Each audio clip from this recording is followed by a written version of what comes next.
جانے وہ کب تک سوئی، آنکھ کھلی تو خوابگاہ میں فانوس جگمگا رہے تھے۔ وہ انگڑائی لے کر اٹھ کر بیٹھ گئی اور سوچنے لگی کہ اب نہ جانے اس پر کیا مصیبت نازل ہونے والی ہے۔ وہ بونے اسے یہاں کیوں اڑا لائے تھے؟ یہ کاشگن آخر کیا شے ہے؟ خیر دیکھا جائے گا۔ وہ اس طرح کے تحیر خیز واقعات سے اتنی مرتبہ گزری تھی کہ اب وہ ان چیزوں کی عادی ہو گئی تھی۔ ابھی وہ بستر پر بیٹھی سوچ ہی رہی تھی کہ کیا کرے، اتنے میں کئی کنیزیں کمرے میں داخل ہوئیں۔ وہ اپنے ہاتھوں میں کچھ سامان اٹھائے ہوئے تھیں۔ ان کنیزوں کے چہرے بڑے شاداب اور ہونٹوں پر دل نواز مسکراہٹ تھی۔ ان کنیزوں نے اپنے ہاتھ کا سامان رکھ کر باری باری تانیہ کو جھک کر سلام کیا۔ تانیہ کو یوں محسوس ہوا جیسے وہ کسی ملک کی شہزادی ہو۔ دو کنیزیں اس کے قدموں میں بیٹھ گئیں، ایک نے اس کے پاؤں اٹھا کر چاندی کے گہرے تسلے میں رکھے اور دوسری کنیز نے اس کے پیروں پر پانی ڈالنا شروع کیا۔ ایک کنیز جب اس کے پیر دھونے لگی تو تانیہ کو بڑا عجیب سا لگا۔ اس نے اپنے پیر سکوڑ کر کہا، ارے یہ کیا کرتی ہو؟ ہٹو، میں خود دھو لوں گی ہاتھ پاؤں۔ یہ کاشگن کا حکم ہے، اگر اس کے حکم کی تعمیل نہ ہوئی تو وہ ہماری گردن مار دے گا۔ تم ہماری زندگی کی دشمن نہ بنو، ایک کنیز نے بڑی شائستگی سے کہا۔ اس کے بعد کچھ کہنے سننے کی گنجائش نہ رہی۔ تانیہ دم ساتھ کر بیٹھ گئی اور کنیزوں نے جلدی جلدی اپنے کام نمٹانے شروع کر دیے۔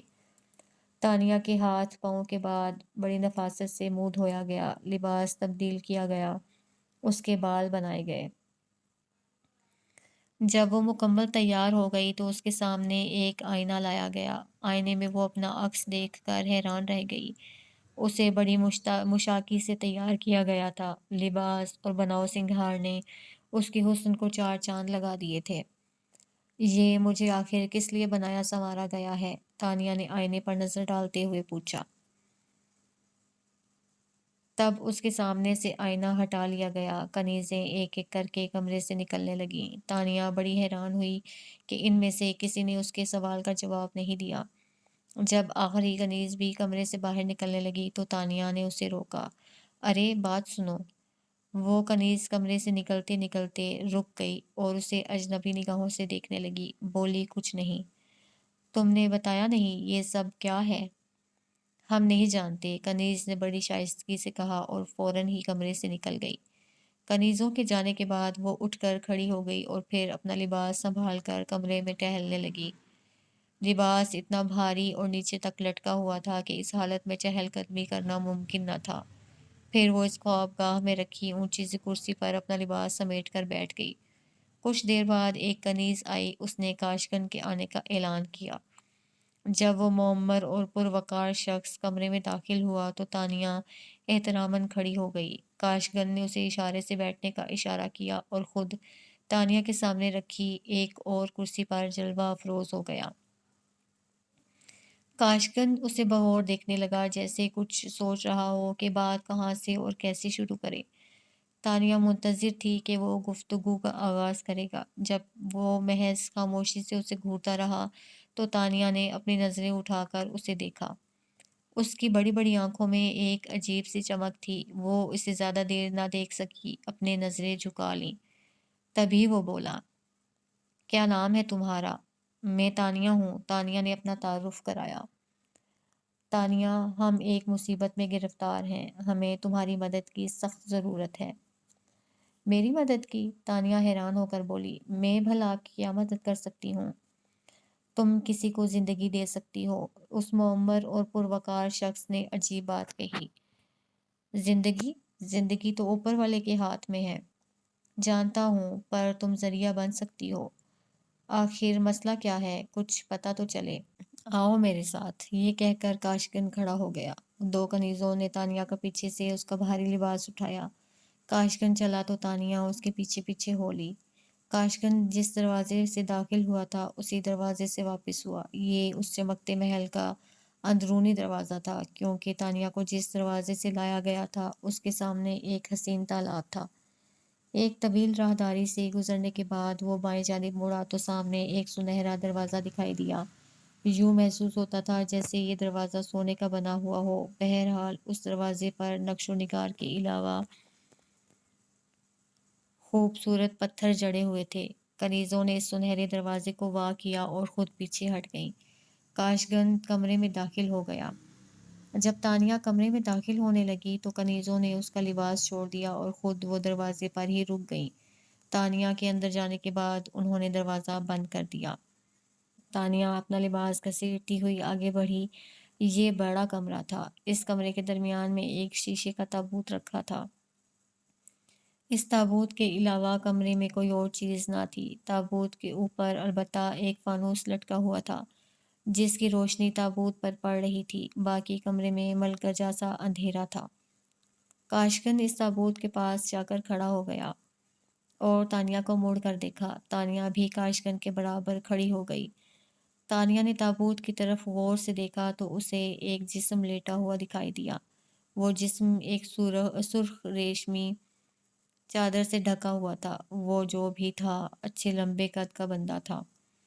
کاشگن نے تابوت کا ڈھکن کھول دیا اور تانیہ کو آگے آنے کا اشارہ کیا۔ تانیہ نزدیک آ گئی تو کاشگن نے اس کے چہرے سے چادر ہٹا دی۔ چادر ہٹتے ہی کمرے میں اجالا سا ہو گیا۔ وہ جو بھی تھا ایک بہت خوبصورت نوجوان تھا۔ یوں محسوس ہوتا تھا جیسے ابھی سویا ہو۔ اس کے ہونٹوں پر ایک دھیمی مسکان تھی۔ چمکیلے سرخی مائل بال، لمبی پلکیں، سفید رنگت۔ جانے اس نوجوان کے چہرے میں کیا بات تھی، بس جی چاہتا تھا کہ اسے دیکھتے ہی رہو۔ تانیہ اسے مبہوت ہو کر دیکھے جا رہی تھی۔ تانیہ، یہ میرا بیٹا ہے راشمون۔ کاشگن کی بھاری آواز گونجی تو تانیہ کی محویت ٹوٹ گئی۔ جی، وہ ایک دم گھبرا کر بولی۔ یہ زندہ ہے لیکن مردوں سے بدتر ہے۔ یہ کیا کہا آپ نے؟ تانیہ اس کی بات سمجھ نہ پائی۔ ہاں، مر گیا ہوتا تو صبر آ جاتا۔ یہ نہ مرتا ہے اور نہ جیتا ہے۔ اسے ہوا کیا ہے؟ یہ بے ہوش ہے، کاشگن بابا نے بتایا۔ اسے کوئی بیماری ہے؟ تانیہ نے پوچھا۔ نہیں، بیماری کوئی نہیں۔ یہ کب سے بے ہوش ہے؟ ایک لمبا عرصہ گزر گیا، اتنا لمبا کہ میرے صبر کا پیمانہ لبریز ہوا جاتا ہے۔ آپ نے کہا تھا کہ میں آپ کی مدد کر سکتی ہوں۔ کیا آپ نے اس سلسلے میں مدد کی بات کی تھی؟ ہاں، تم میرے بیٹے راشمون کی زندگی بچا سکتی ہو۔ تم چاہو تو یہ ہوش میں آ سکتا ہے۔ آخر کیسے؟ وہ حیران ہو گئی۔ آؤ میرے ساتھ، میں تمہیں بتاتا ہوں۔ یہ کہہ کر کاشگن نے راشمون کا چہرہ ڈھکا، تابوت بند کیا اور پھر دروازے کی طرف چل دیا۔ تانیہ نے اس کی تقلید کی۔ دروازے پر کنیزیں موجود تھیں۔ تانیہ کے باہر نکلتے ہی انہوں نے تانیہ کا لباس سنبھال لیا۔ اب وہ اطمینان سے کاشگن کے پیچھے چلنے لگی۔ مختلف راستوں سے گزرنے کے بعد کاشگن ایک بڑے دروازے میں داخل ہو گیا۔ اس دروازے پر دونوں طرف نیزہ بردار محافظ کھڑے تھے۔ تانیہ نے اندر داخل ہو کر دیکھا۔ وہ ایک بڑا کمرہ تھا۔ اس کمرے میں ایک شاہی مسند موجود تھی۔ کاشگن اس مسند پر اطمینان سے بیٹھ گیا، پھر اس نے اپنے قریب ہی رکھی ایک منقش کرسی پر تانیہ کو بیٹھنے کا اشارہ کیا۔ تانیہ کے بیٹھنے کے بعد کاشگن نے تمام کنیزوں کو باہر نکل جانے کا اشارہ کیا۔ جب ساری کنیزیں باہر نکل گئیں اور دروازہ بند ہو گیا تو کاشگن نے تانیہ کی طرف دیکھا اور بولا، تانیہ، تم میری آخری امید ہو۔ اگر تم راشمون کو نہ بچا سکیں تو پھر کوئی اس کو نہیں بچا سکے گا اور ساربری اپنے عزائم میں کامیاب ہو جائے گی۔ میرا بیٹا مجھ سے چھن جائے گا۔ یہ ساربری کون ہے؟ ساربری ایک ساحرہ کی بیٹی ہے۔ ساربری کا راشمون سے کیا تعلق ہے؟ ٹھہرو، میں تمہیں شروع سے سارا قصہ سناتا ہوں۔ کاشگن نے کہنا شروع کیا۔ میرے بیٹے راشمون کو شکار کا بہت شوق ہے۔ وہ جب بھی شکار پر جاتا میں ہمیشہ اسے تلقین کرتا کہ بیٹا، شکار کے لیے جدھر جی چاہے جانا، بس مغرب کی جانب نہ جانا۔ وہ میری بات مسکرا کر سنتا اور فرما برداری سے اپنا سر میرے آگے جھکا دیتا۔ ایک مرتبہ جانے اس کے جی میں کیا سمائی کہ وہ مغرب کی طرف شکار کھیلنے گیا اور اس ساحرہ کے علاقے میں جا پہنچا۔ وہاں ساحرہ کاویری کی بیٹی ساربری نے راشمون کو دیکھا تو اپنا دل ہار بیٹھی۔ اس نے فوراً ایک خوبصورت ہرنی کی شکل اختیار کی اور اس کے سامنے آ گئی۔ ایسی خوبصورت ہرنی کو دیکھ کر راشمون دیوانہ ہو گیا۔ اس نے اپنا گھوڑا اس کے پیچھے لگا دیا۔ وہ اس پر تیر چلانا چاہتا تھا لیکن وہ چھلاوا تھی۔ تیر چلانا تو دور کی بات ہے، اس پر نظر رکھنا مشکل ہو رہا تھا۔ وہ ابھی یہاں ہوتی تو چشم زدن میں وہاں وہ اس کے تعاقب میں منترا ستھان تک جا پہنچا۔ ساربری کی خواہش پر اس کی ماں کاویری نے اپنے جادو کا تیر میرے بیٹے پر چلا دیا۔ وہ ساحرہ کاویری کے علاقے سے کسی طرح نکل تو آیا، لیکن اپنے محل تک پہنچتے پہنچتے اس کی حالت خراب ہونے لگی۔ تمام وید حکیموں کو بلا کر دکھایا گیا، لیکن اس کا کوئی بھی علاج نہ کر سکا۔ بالآخر وہ اپنے ہوش گنوا بیٹھا۔ جب وید حکیم اسے ٹھیک نہ کر سکے تو میں نے کئی ساحروں سے رجوع کیا۔ تب سارے قصے کا پتہ چلا۔ کاویری کے زہر کا توڑ ساحروں کے بادشاہ تین مورتی کے پاس ہے۔ وہ 3 چہروں والا ساحر ہے، اسی لیے اسے 3 مورتی کہتے ہیں۔ 3 مورتی کی ایک شرط ہے کہ اگر کوئی انسان اس کی تینوں مورتوں سے کہانی سن لے تو وہ اسے ایک ایسی چیز دے دے گا جس سے نہ صرف راشمون کو ہوش آ جائے بلکہ اس کی اس زہر سے بھی جان چھوٹ جائے گی۔ یہ تو کوئی ایسی مشکل شرط نہیں ہے، کوئی بھی شخص اس کی کہانیاں سن کر زہر کا توڑ لا سکتا ہے۔ اب تک 10 انسان اپنی جان گنوا بیٹھے ہیں، کاشگن نے انکشاف کیا۔ جان گنوا بیٹھے ہیں؟ تانیہ نے حیرت زدہ ہو کر پوچھا۔ ہاں، دراصل 3 مورتی کی ایک شرط اور ہے کہ جب وہ کہانی سنا رہا ہو تو وہ انسان درمیان میں بولے گا نہیں، اگر بولے گا تو اپنی جان سے جائے گا۔ نتیجہ یہ ہے کہ اب تک 10 انسان 3 مورتی کی کہانیوں کی بھیٹ چڑھ چکے ہیں۔ ایک تو انسانوں کا ملنا ہی کارداد ہے۔ اب میں نے جانے کس طرح اور جانے کہاں کہاں سے انسانوں کو حاصل کیا، یہ میں ہی جانتا ہوں۔ اب تم میری امید کا آخری چراغ ہو، کیونکہ اس شہر کی میعاد 2 برس ہے۔ 2 برس پورے ہونے میں محض 10 دن باقی ہیں۔ ان 10 دنوں میں اگر اس شہر کا توڑ نہ ہوا تو راشمون کی روح پر کاویری کا قبضہ ہو جائے گا اور میں زندگی بھر اپنے بیٹے کا منہ نہ دیکھ سکوں گا۔ یہ کہتے کہتے کاشگن کی آنکھوں میں آنسو تیرنے لگے۔ اب تانیہ کو ساری صورتحال کا پتہ چلا۔ اب اسے اندازہ ہوا کہ کنویں کی مخلوق نے ایسے ہی اس کی جان نہیں بچائی، وہ اسے کاشگن کے حوالے کر کے منہ مانگا انعام لے گئے ہوں گے۔ اب وہ کیا کرے؟ کیا وہ 3 مورتی کے سامنے جانے سے انکار کر دے؟ ہاں، اسے ایسا ہی کرنا چاہیے۔ ساری صورتحال جان لینے کے بعد آپ کا کیا خیال ہے کہ میں خوشی سے 3 مورتی کی بھیٹ چڑھ جاؤں گی؟ ایسا نہ کہو، میں تمہیں سرخرو دیکھنا چاہتا ہوں۔ تم ذرا اپنے ہوش و حواس قائم رکھنا، پورے اطمینان سے اس کی کہانی سنتی رہنا، درمیان میں مت بولنا۔ جب 10 انسان خاموشی سے اس کی کہانی نہیں سن سکے اور موت کی گھاٹ اتر گئے تو اس کا مطلب ہے کہ اس کی کہانی میں کوئی ایسی بات ضرور ہے کہ آدمی بولے بغیر نہیں رہ سکتا۔ ہاں، شاید، کاشگن نے جواب دیا۔ پھر مجھے وہاں جانے کی کیا ضرورت ہے؟ میں کیوں اپنی جان گنواؤں؟ آپ نے مجھے بے وقوف سمجھا ہے؟ دیکھو، ایسی بات نہ کرو، مجھ بوڑھے کا کچھ خیال کرو۔ مجھے پوری امید ہے کہ تم 3 مورتی کی کہانیاں سننے میں کامیاب ہو جاؤ گی۔ پھر دیکھو میں تمہارے لیے کیا کرتا ہوں، میں یہ سونے چاندی کا محل تمہارے حوالے کر دوں گا۔ تم ہمت تو کرو، ذرا جا کر تو دیکھو، کاشگن نے التجا آمیز لہجے میں کہا۔ میں نہیں جاؤں گی، تانیہ نے ایک ایک لفظ پر زور دے کر 2 ٹوک لہجے میں کہا۔ نہیں جاؤ گی تو زندہ پھر بھی نہیں رہو گی، کاشگن نے بھی فیصلہ کن لہجہ اختیار کیا۔ پھر اس نے 2 مرتبہ تالی بجائی۔ فوراً ہی 2 کنیزیں دروازہ کھول کر اندر داخل ہوئیں۔ تب کاشگن نے انہیں دیکھ کر حکم دیا، لاموس کو لاؤ۔ یہ حکم سن کر دونوں کنیزیں کانپ گئیں۔ پھر وہ دونوں کنیزیں لرزتی ہوئی الٹے قدموں واپس ہو گئیں۔ دروازہ دوبارہ بند ہو گیا۔ تانیہ نے کاشگن کے حکم کا رد عمل ان کنیزوں کے چہرے پر پڑھ لیا تھا۔ اسے اندازہ ہو گیا تھا کہ کاشگن نے کوئی بہت بھیانک حکم دیا ہے، ایسا حکم جس کی ان کنیزوں کو توقع نہ تھی۔ تانیہ نے کاشگن کے چہرے پر نظر ڈالی۔ اس کی پیشانی پر ابھی تک بل پڑے ہوئے تھے، آنکھوں میں غصہ بھرا ہوا تھا اور وہ چھت کی طرف ایک ٹک دیکھے جا رہا تھا۔ تانیہ نے پہلے سوچا کاشگن سے بات کرے، اس سے پوچھے کہ وہ کیا کرنے جا رہا ہے، یہ لاموس کون ہے۔ پھر سوچا چھوڑو، لاموس کو آ لینے دو، جو ہوگا دیکھا جائے گا۔ کچھ دیر کے بعد کمرے کا بڑا دروازہ کھلا اور ایک کداور حبشی کمرے میں داخل ہوا۔ اس کا کثرتی جسم چمک رہا تھا۔ وہ صرف ایک ریشمی شلوار پہنے تھا اور سر پر سرخ رومال بندھا تھا اور ہاتھ میں ایک لمبا سا کوڑا تھا۔ حبشی کے بعد ایک کٹہرا اندر داخل ہوا۔ اس کٹہرے میں پہیے لگے ہوئے تھے۔ اسے 6 غلام دھکا دے کر لا رہے تھے۔ کٹہرے کو کمرے کے وسط میں لا کر روک دیا گیا۔ یہ اونچا لمبا کٹہرا تھا جو تینوں طرف سے بند تھا۔ تانیہ اندازہ نہ کر سکی کہ اس کٹہرے میں کیا ہے۔ اس نے سوچا کہ شاید یہ چلتی پھرتی کال کوٹھڑی ہے۔ اسے اس میں قید کر کے یہاں سے لے جایا جائے گا۔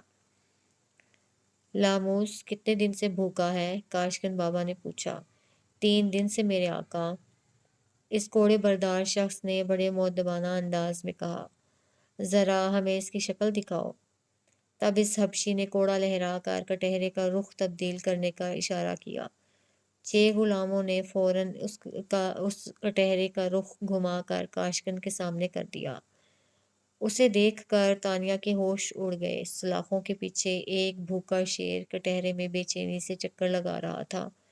اس حبشی نے اپنا کوڑا لہرایا تو وہ شیر بے اختیار دھاڑا۔ شیر کی دھاڑ نے تانیہ کے رہے سہے حواس بھی گم کر دیے۔ اس لڑکی کو اٹھا کر لاموس کے کٹہرے میں ڈال دو، کاشکن نے بہت سختی سے حکم دیا۔ اس کا حکم سن کر وہ حبشی آگے بڑھا۔ اس نے تانیہ کی کلائی اپنے مضبوط ہاتھ میں تھام لی اور بے دردی سے کھینچتا ہوا کٹہرے کی طرف بڑھا۔ اتنے میں 2 غلام کٹہرے کے اوپر چڑھ چکے تھے۔ انہوں نے تانیہ کو کٹہرے میں ڈالنے کے لیے کٹہرے کی چھت سے ایک تختہ کھینچ لیا۔ تختہ ہٹتے ہی لاموس نے ایک زوردار چیخ ماری۔ پورا کمرہ گونج گیا۔ تب اس حبشی نے تانیہ کو کسی گڑیا کی طرح اپنے ہاتھوں پر اٹھا لیا اور وہ اسے اچھال کر کٹہرے کے اوپر کھڑے غلاموں کے ہاتھ میں دینے ہی والا تھا تاکہ وہ تانیہ کو اوپر سے کٹہرے میں پھینک دیں کہ تانیہ نے ایک زوردار چیخ ماری۔ ٹھہرو! تب کاشکن نے اس حبشی کو ہاتھ اٹھا کر رکنے کا اشارہ کیا۔ وہ حبشی رک گیا لیکن اس نے تانیہ کو اپنے ہاتھوں پر سے نہیں اتارا۔ اب کیا ہے؟ کاشکن تانیہ سے مخاطب تھا۔ میں وہاں جانے کے لیے تیار ہوں، مجھے لاموس کے حوالے نہ کرو۔ تانیہ نے التجا کی۔ ٹھیک ہے۔ کاشکن نے اس کوڑے بردار حبشی کو حکم دیتے ہوئے کہا۔ اسے ساتھ عزت کے نیچے اتار دو۔ اس حبشی نے بڑی احتیاط اور بڑے احترام کے ساتھ تانیہ کو نیچے اتار دیا اور خود گردن جھکا کر کھڑا ہو گیا۔ جاؤ، لاموس کو لے جاؤ، اسے اس کی پسندیدہ خوراک بہم پہنچاؤ اور وہ بھی وافر مقدار میں۔ کاشکن نے حبشی سے مخاطب ہو کر کہا۔ یہ حکم سنتے ہی دونوں غلام کٹہرے کی چھت سے کود کر نیچے آ گئے اور پھر جس تیزی اور پھرتی سے کٹہرے کو لائے تھے اسی تیزی اور پھرتی سے واپس لے گئے۔ کمرے کا دروازہ پھر سے دوبارہ بند ہو گیا۔ تانیہ کمرے کے وسط میں کھڑی ہانپ رہی تھی۔ وہ ایک دل ہلا دینے والے تجربے سے گزری تھی۔ اسے اندازہ نہیں تھا کہ یہ معمر اور پروقار نظر آنے والا شخص اندر سے اس قدر شفاق ہے۔ اس نے ایک نازک سی لڑکی کے لیے کیسی خوفناک موت تجویز کی۔ تانیہ نے سوچا، ایسی وحشتناک موت سے تو کہیں بہتر 3 مورتی کی کہانیاں سننا ہے۔ کیا ضروری ہے کہ وہ اس کی کہانی سنانے کے دوران بول ہی پڑے؟ یہ بھی تو ہو سکتا ہے کہ وہ خاموشی سے اس کی تینوں کہانیاں سن لے اور اس کی نہ صرف جان بچ جائے بلکہ کاشکن سے وہ انعام کی حقدار بھی ٹھہرے۔ کاشکن اپنی کرسی سے اٹھا۔ تانیہ کو سہارا دے کر اس نے اسے کرسی پر بٹھایا۔ تانیہ کے ابھی تک ہوش و حواس گم تھے، قوت گویائی جیسے چھن گئی تھی۔ کاشکن بابا نے تانیہ کو کرسی پر بٹھا کر تالی بجائی۔ بند دروازہ فوراً کھلا۔ 2 کنیزیں اندر آ کر مؤدبانہ کھڑی ہو گئیں۔ مشروب لاؤ، کاشکن نے حکم دیا۔ کنیزیں الٹے قدموں واپس گئیں۔ حکم کی تعمیل میں زیادہ دیر نہ لگی۔ چاندی کی تھالی میں شیشے کا جگ تھا، اس میں سرخ رنگ کا مشروب بھرا ہوا تھا اور شیشے کے انتہائی نازک گلاس تھالی میں رکھے ہوئے تھے۔ کاشکن نے اپنے ہاتھوں سے ایک گلاس مشروب سے بھرا اور تانیہ کو پیش کیا۔ تانیہ کے حلق میں اس وقت کانٹے سے پڑ رہے تھے۔ اس نے گلاس فوراً کاشکن کے ہاتھ سے لے لیا اور گٹ گٹ کر کے ایک ہی سانس میں سارا مشروب پی گئی۔ وہ مشروب انتہائی خوش ذائقہ، خوشبودار اور فرحت بخش تھا۔ اسے پیتے ہی اس کے دل کو قرار آ گیا۔ جب اس نے خالی گلاس چاندی کی تھالی میں رکھا تب تک کاشکن اس کے لیے دوسرا گلاس بھر چکا تھا۔ تانیہ اب گھونٹ گھونٹ کر کے اس مشروب کو پینے لگی۔ دوسرا گلاس ختم ہونے کو آیا تو کاشکن نے تیسرا گلاس بھرنا چاہا لیکن تانیہ نے اسے اشارے سے منع کر دیا اور پھر خالی گلاس تھالی میں رکھتے ہوئے بولی، 2 گلاس بہت ہیں۔ اب تم اپنے کمرے میں جاؤ، کھاؤ پیو آرام کرو، کل ٹھیک 12 بجے تمہیں 3 مورتی کے دربار میں بھیج دیا جائے گا۔ یہ کہہ کر اس نے 2 مرتبہ تالی بجائی، فوراً ہی دروازہ کھلا، 2 کنیزیں اندر آئیں۔ پورے احترام کے ساتھ تانیہ کو اس کی خوابگاہ میں پہنچاؤ اور اس کی ہر ضرورت پوری کرو، یہ حکم دے کر کاشگن کمرے سے نکل گیا۔ پھر کنیزوں نے تانیہ کو اس کی خوابگاہ میں پہنچا دیا۔ تانیہ کو یہ بھاری لباس خاصا پریشان کر رہا تھا۔ اس نے ایک کنیز سے ہلکا پھلکا لباس مانگا، فوراً ہی اس کو شب خوابی کا لباس فراہم کر دیا گیا۔ اس مشروب نے اس کے اعصاب پر بہت اچھا اثر ڈالا تھا۔ اسے اب بھوک بھی محسوس ہونے لگی تھی۔ اس کی خواہش پر اسے کھانا پیش کیا گیا۔ کھانا بہت لذیذ تھا۔ اس نے خوب سیر ہو کر کھایا۔ کھانے وغیرہ سے فارغ ہو کر اس نے کنیزوں کو رخصت کر دیا اور کمرے کا دروازہ بند کر کے ٹہلنے لگی۔ وہ شیر کے منہ میں جانے سے تو بچ گئی تھی، لیکن 3 مورتی اس کا کیا حشر کرے گا؟ اب اسے اس کی فکر لاحق ہو گئی تھی۔ راشمون کا چہرہ بار بار اس کی نظروں کے سامنے آ رہا تھا۔ وہ بہت خوبصورت نوجوان تھا، اتنا خوبصورت کہ اس کے چہرے سے نظر ہٹانا مشکل ہو جائے۔ ایسا خوبصورت اور معصوم سا نوجوان کاویری کے عشق میں مبتلا ہو کر اپنے ہوش گنوا بیٹھا تھا۔ وہ 2 سال سے اسی حالت میں تھا۔ اس کا باپ کاشگن اس کے لیے کس قدر مضطرب تھا۔ وہ اپنے بیٹے کے لیے اپنے سونے چاندی سے بنے محل کو بھی قربان کرنے کے لیے تیار تھا۔ وہ چاہتا تھا کہ بس کسی طرح اس کا اکلوتا بیٹا کاویری کے صحن سے نکل جائے۔ تانیہ اس کے لیے کچھ کرنا چاہتی تھی، لیکن اس کے بس میں کچھ نہ تھا۔ وہ یہاں اپنے بھائی محسن راؤ کو آزاد کرانے آئی تھی۔ اس کا بھائی بقاں کے زہر میں مبتلا تھا۔ بقاں نے اسے قید کر لیا تھا۔ یہ کیسی دنیا تھی! یہاں ہر کوئی عشق میں مبتلا ہو کر اپنا فسوں پھونک دیتا تھا، زبردستی اپنا بنانے کی کوشش کرتا تھا۔ کاشگن بابا نے بتایا تھا کہ صرف 10 دن رہ گئے ہیں۔ 10 دن تک اگر اس زہر کا توڑ نہ حاصل کیا گیا تو راشمون ہمیشہ کے لیے ساربری کا ہو جائے گا۔ اللہ کرے ایسا نہ ہو۔ بے اختیار اس کے دل سے دعا نکلی۔ وہ حیران رہ گئی۔ آخر یہ دعا اس کے دل سے کس جذبے کے تحت نکلی تھی؟ راشمون اس کا کون تھا؟ ابھی تو اس نے کاشگن بابا سے صاف انکار کر دیا تھا۔ پھر شیر کے منہ میں جانے سے بہتر اس نے یہ سوچا تھا کہ وہ 3 مورتی کے سامنے چلی جائے۔ اس وقت اس نے خوف میں مبتلا ہو کر ایسا فیصلہ کیا تھا، لیکن اب اس کے اندر سے خواہش ابھر رہی تھی۔ اس کا جی چاہ رہا تھا کہ وہ اس کے لیے کچھ کرے۔ آخر کیوں؟ کیا صرف اپنی جان بچانے کے لیے؟ وہ نہیں جانتی تھی کہ 3 مورتی کون ہے۔ کاشگن نے بتایا تھا کہ وہ ساحروں کا بادشاہ ہے اور اس کے 3 چہرے ہیں۔ ان 3 چہروں سے 3 کہانیاں سننا تھیں۔ کہانیاں سننا تو کس قدر خوبصورت عمل ہے! اللہ کی مخلوق ازل سے ایک دوسرے کو کہانیاں سناتی آ رہی ہے۔ یہ عجب کہانیاں تھیں۔ ان کہانیوں کو سننے والا قتل بھی کیا جا سکتا تھا۔ وہ ٹہل ٹہل کر تھک گئی، لیکن اس کی سمجھ میں کوئی حل نہ آیا۔ اول تو اس کی سمجھ میں یہ بات نہیں آ رہی تھی کہ آخر اس کی کہانیاں خاموشی سے کیوں نہیں سنی جا سکتی۔ کہانیوں کے درمیان میں بولنا کیا ضروری ہے؟ جبکہ یہ بات بھی معلوم ہے کہ بولنے کے ساتھ ہی زندگی کا خاتمہ ہو جائے گا، پھر بھی لوگ بول پڑتے ہیں۔ اس کا مطلب ہے کہ کہانیوں کے دوران وہ کوئی ایسی بات ضرور کہتا ہے جس کے جواب میں سننے والا بے اختیار بول پڑتا ہے۔ آخر وہ ایسا کیا کہتا ہوگا؟ ٹہلتے ٹہلتے اور سوچتے سوچتے وہ تھک گئی تو بستر پر گر پڑی۔ کوئی نہیں جو اس کی مدد کرے۔ تب اسے راکھل یاد آیا، اس کی قید یاد آئی۔ اس کی بات نہ ماننے پر اس نے اسے قید خانے کے کمرے میں بند کروا دیا تھا اور اسے بھول گیا تھا، اور وہ بھوک سے نڈھال ہو گئی تھی۔ نیم غشی کی کیفیت میں اسے دادا اعظم کی آمد کا احساس ہوا تھا، اور پھر روشندان سے گلہری نے ایک سیب اس کے اوپر گرایا تھا۔ وہ اس قدر لذیذ اور خوشبودار تھا کہ اسے کھا کر اس کی طبیعت سیر ہو گئی تھی، بھوک مٹ گئی تھی اور وہ موت کے منہ میں جاتے جاتے رہ گئی تھی۔ دادا اعظم نے اسے موت کے منہ میں جانے سے بچا لیا تھا۔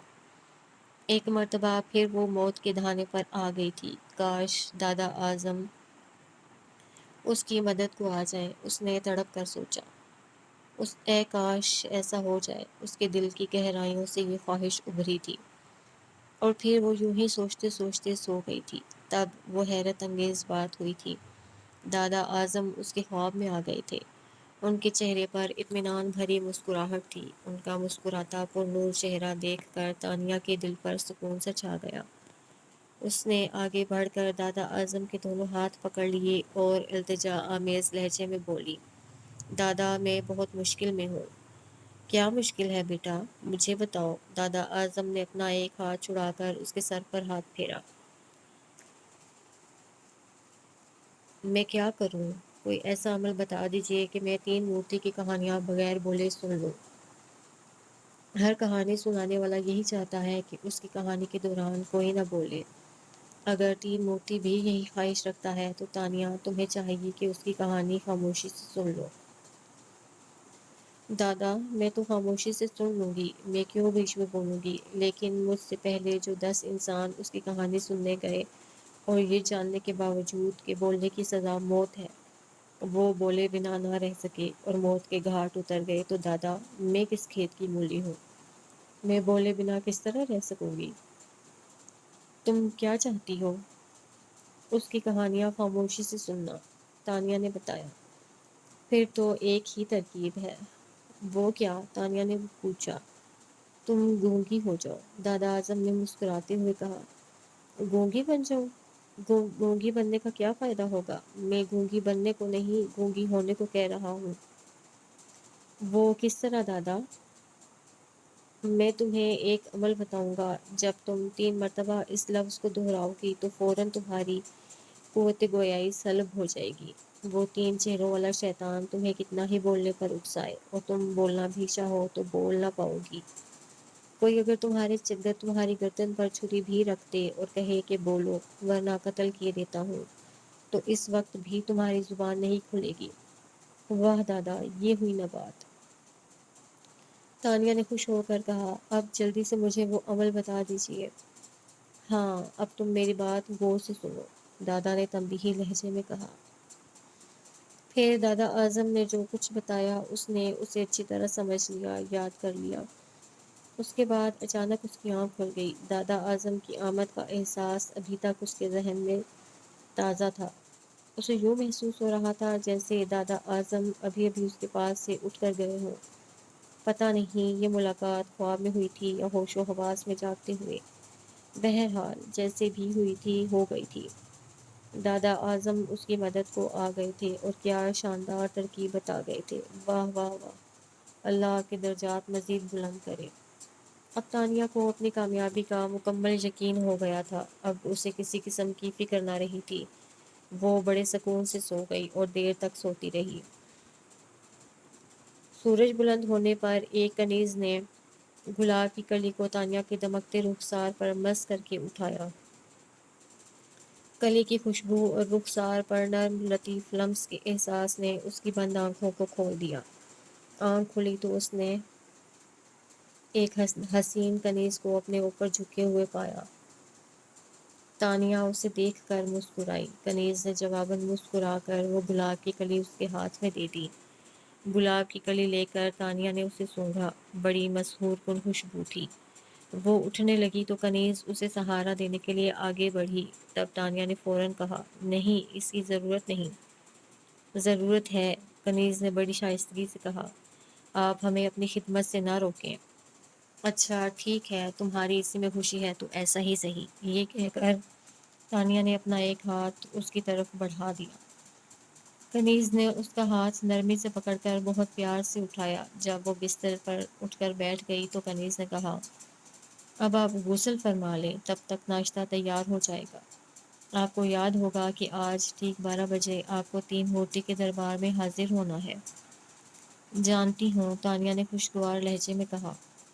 جانتی ہیں تو پھر فوراً تشریف لے چلیے، وقت زیادہ نہیں ہے ہمارے پاس۔ ٹھیک ہے چلو، تانیہ فوراً اٹھ کر کھڑی ہو گئی۔ جب تانیہ حمام میں داخل ہوئی تو اس کے ساتھ ہی 2 کنیزیں بھی اندر آ گئیں اور انہوں نے تانیہ کو بے لباس کرنے کے لیے اپنے ہاتھ بڑھائے۔ نہیں، تانیہ نے پیچھے ہٹتے ہوئے سختی سے کہا۔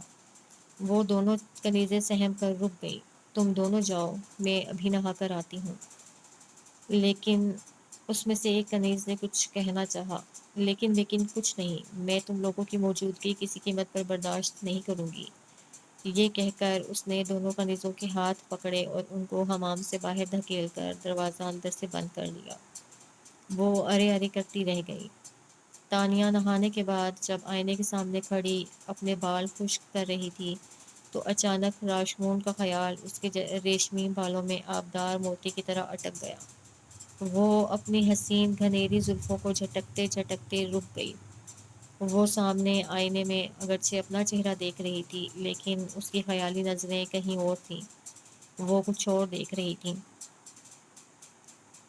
اس وقت راشمون اس کی نظروں میں سمایا ہوا تھا۔ اس کا حسین چہرہ تانیہ کے دل میں اترا جا رہا تھا۔ وہ بے خود سی ہوئی جاتی تھی، پھر جیسے اسے ہوش آ گیا۔ اس نے گھبرا کر ادھر ادھر دیکھا، کہیں کسی نے اس کے دل میں سمانے والے خیال کو پڑھ تو نہیں لیا۔ لیکن وہاں کون تھا؟ یہ جان کر اسے اطمینان ہوا۔ پھر جلدی جلدی وہ اپنے بال جھٹک کر باہر نکل آئی۔ کمرے میں وہ دونوں کنیزیں اس کی بے چینی سے منتظر تھیں۔ تانیہ نے خود کو ان دونوں کے حوالے کر دیا۔ ان دونوں نے اس کو ایک خوبصورت سا لباس پہنایا، اسے سجایا سنوارا۔ جب وہ تیار ہو گئی اور اس نے ناشتہ وغیرہ بھی کر لیا تو کاشکن کو مطلع کیا گیا۔ اس اطلاع پر وہ اسے اپنے کمرے میں طلب کرنے کے بجائے خود اس کے کمرے میں آ گیا۔ تانیہ ایک اونچی کرسی پر بڑی شان سے بیٹھی تھی، اس کا چہرہ کھلا ہوا تھا۔ کاشکن کو دیکھ کر اس نے اٹھنا چاہا، لیکن کاشکن نے اسے اشارے سے اٹھنے سے روک دیا۔ پھر وہ خود اس کے سامنے کھڑی ہو کر تعظیماً جھکا اور بولا، تانیہ مجھے معاف کر دینا۔ کس بات کی معافی؟ تانیہ الجھ سی گئی۔ میں سمجھی نہیں۔ میں نے کل تمہیں لاموس کے کٹہرے میں پھینکوانا چاہا تھا۔ میں اپنی اس حرکت پر بہت نادم ہوں۔ تم نہیں جانتی ہو کہ تم میرے لیے کیا ہو۔ تم ایک ایسی امید کی کرن ہو جس کے بعد اندھیرا ہی اندھیرا ہے۔ تمہارے انکار نے مجھے پاگل کر دیا تھا۔ میں اپنے اس پاگل پن کے لیے تم سے معافی کا خواستگار ہوں۔ کاشکن نے التجا آمیز لہجے میں کہا، آپ کے اس حکم نے میرے وجود کو لرزا دیا تھا، لیکن میں سمجھتی ہوں آپ کے جذبات کو۔ آپ ایک باپ ہیں۔ میرے انکار پر آپ کو غصہ آنا ایک فطری عمل تھا۔ آپ کو اس پر شرمندہ ہونے کی ضرورت نہیں۔ تانیہ نے کھلے دل سے اسے معاف کر دیا۔ تم کتنی عظیم ہو تانیہ۔ انسان کو اوپر والے نے شاید اسی لیے اشرف المخلوقات کہا ہے۔ میں بہت چھوٹی سی چیز ہوں۔ بہرحال میں نے طے کر لیا ہے کہ تین مورتی کے دربار میں جاؤں گی، اس کی کہانیاں سنوں گی۔ مجھے یقین ہے کہ میں واپس آؤں گی، پھر آپ کے لیے خوشیاں ہی خوشیاں ہوں گی۔ آسمان والا تمہیں کامیاب کرے، کاشکن نے گلوگیر آواز میں کہا۔ تم واپس آ گئیں اور آسمان والے کی مہربانی سے تم ضرور واپس آؤ گی، تو میں تم سے وعدہ کرتا ہوں کہ تم جو مانگو گی وہ میں تمہیں دوں گا۔ مجھے کچھ نہیں چاہیے، آپ کا بیٹا اس ساحرہ کے سحر سے آزاد ہو جائے، میں آپ دونوں کو گلے ملتے ہوئے دیکھ لوں، بس یہی میرا انعام ہے، تانیہ نے خوش دلی سے کہا۔ آسمان والا تمہیں سدا خوش رکھے، تم واقعی عظیم ہو۔ بس آپ مجھے بڑا بنا کر میری نظروں میں چھوٹا نہ کریں، تانیہ نے مسکراتے ہوئے کہا۔ یہ بتائیں تین مورتی کے دربار میں کب جانا ہے؟ انتظامات ہو رہے ہیں جانے کے، میں بھی تمہارے ساتھ چلوں گا، کاشکن نے کہا۔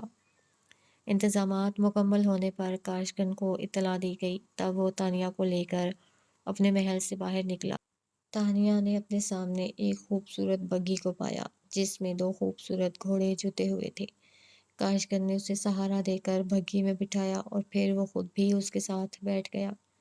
بگھی کے پیچھے مسلح گھوڑ سواروں کا ایک دستہ تھا۔ یہ چھوٹا سا قافلہ تین مورتی کے علاقے کی طرف چل پڑا۔ ایک لمبی مسافت کے بعد جب بگھی رکی اور تانیہ کاشکن کے ساتھ بگھی سے نیچے اتری تو اس نے دیکھا کہ سامنے ایک بلند پہاڑی ہے۔